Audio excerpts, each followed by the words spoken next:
I would like to see the overwhelming majority of the country vaccinated before we get to the end of the second quarter. Because I would like to see children, adults, everyone, so that when we get into the fall season, the children could feel really safe at going back to school. The teachers can feel safe that they're not going to get infected. We can get back to the economy being robust. Restaurants can open to full capacity. That's what I'd like to see.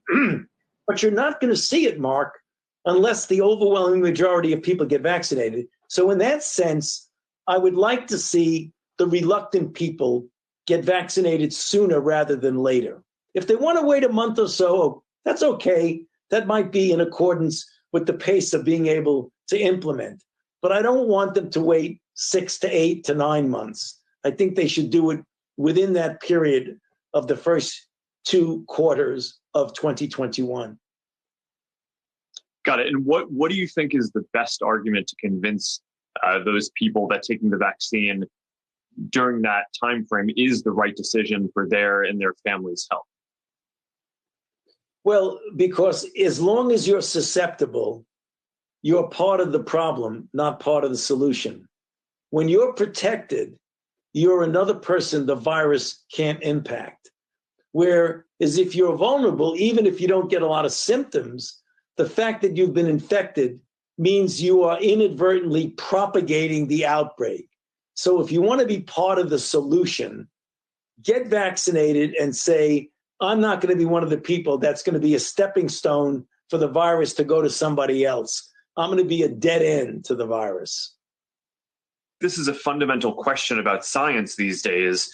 And I'm curious if there's any kind of wisdom that you would want to share with people about kind of the perspective on risk benefit in thinking through this. Well, you're onto something there, Mark, and that's something we deal with in medicine all the time. Because when you're dealing with either the treatment or the prevention of disease, that you're going to do interventions, and there are no interventions of anything that don't have some risk. It might be a minuscule risk, but it's nothing. It's nothing that is completely free of risk. You take an aspirin, there is a risk for some people for an aspirin. So the way we deal with it, we deal with what's called relative risk and risk-benefit relationship.